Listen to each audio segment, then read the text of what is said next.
terhormat Pak Dirdik, juga tim penyidik dari Gedung Bundar, serta rekan-rekan media yang saya hormati. Pada kesempatan malam ini ingin kami sampaikan bahwa sebagaimana kita ketahui bahwa tim penyidik Kejaksaan Agung pada bulan Oktober 2025 telah menaikkan perkara Petral ke penyidikan, bahwa dalam perkembangannya tim penyidik telah melakukan serangkaian tindakan penyidikan yang dilakukan secara mendalam, profesional, akuntabel, dengan tetap menjunjung prinsip kehati-hatian dan asas praduga tak bersalah. Dan dari pengumpulan alat-alat bukti yang ada, baik itu keterangan para saksi, alat bukti baik dokumen dan elektronik, serta ahli, maka pada malam ini, tanggal 9 April 2026, telah menetapkan 7 tersangka. Bagaimana posisi perkaranya seperti apa? Di depan kita sudah ada Pak Dirdik. Waktu dan tempat kami persilakan. Terima kasih semuanya. Jadi pada hari ini, Kamis, tanggal 9 April 2026, tim penyidik dari Kejaksaan Agung bidang tindak pidana khusus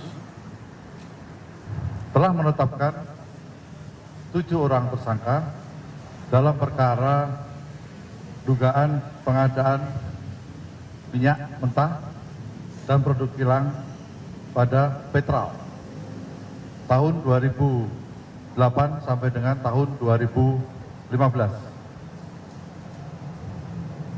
Sedangkan kasus posisinya secara singkat adalah sebagai berikut.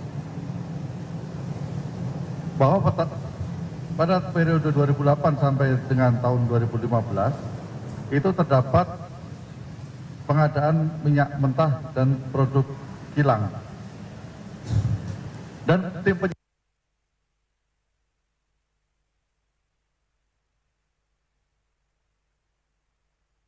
informasi rahasia internal PES mengenai kebutuhan minyak mentah dan gasolin serta informasi lainnya yang dilakukan oleh salah satu tersangka. Kemudian salah satu tersangka lainnya yaitu saudara MRC sebagai BO dari beberapa perusahaan bersama dengan tersangka IRW melalui beberapa perusahaan miliknya atau perusahaan-perusahaan terafiliasi dengannya telah mempengaruhi proses pengadaan atau tender minyak mentah, produk kilang, dan pengangkutan.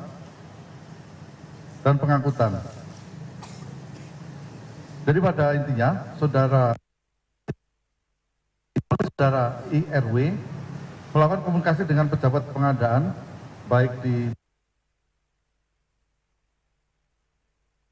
lain dengan saudara tersangka BPG, saudara IRW, saudara MLY, dan saudara TFK. Komunikasi tersebut baik berupa pengkondisian tender, informasi nilai HPS, sehingga ada markup atau kemahalan harga karena pengadaan tersebut menjadi tidak kompetitif. Bahwa untuk mengakomodir kepentingan saudara MRC dan saudara IRW, pada bulan Juni tahun 2012, saudara BPG, saudara AGS dan NRD serta MLY mengeluarkan pedoman yang bertentangan dengan risalah rapat direksi PT Pertamina. Setelah tender dilakukan sedemikian rupa, kemudian PES yang dibantu oleh perusahaan GR melakukan penandatangan MOU terkait pemasukan produk kilang untuk tahun 2012 sampai tahun 2014.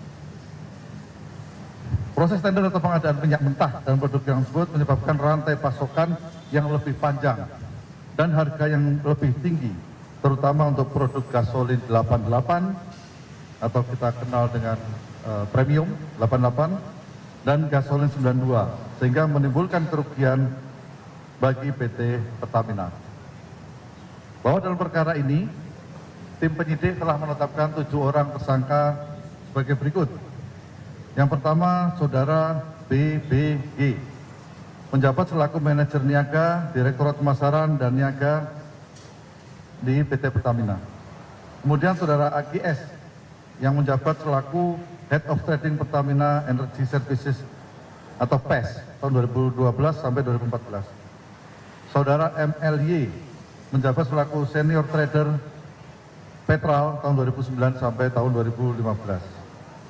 Kemudian saudara NRD, kemudian saudara TFK yang menjabat selaku VP NRD dan TFK menjabat selaku VP ISC pada PT Pertamina. Kemudian saudara MRC yaitu BO dari beberapa perusahaan yang mengikuti tender tersebut, dan saudara IRW atau direktur dari perusahaan-perusahaan milik MRC tersebut. Bahwa para tersangka disangka melanggar pasal 603 dan subsidiar pasal 3 Undang-Undang Pemberantasan Tindak Pidana Korupsi. Bahwa terhadap 5 tersangka dilakukan penahanan berhutang selama 20 hari ke depan. Sedangkan untuk salah satu tersangka atas nama BBG, berdasarkan hasil pemeriksaan kesehatan, maka terhadap yang bersangkutan dilakukan penahanan kota. Kemudian terhadap salah satu tersangka yaitu MRC, ini memang sudah menjadi DPO bagi kejaksaan.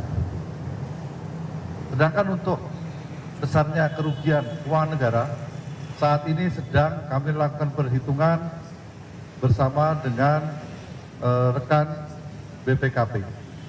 Saya rasa itu bisa saya sampaikan. Terima kasih. Saya kembalikan kepada Pak Kapus Penkum.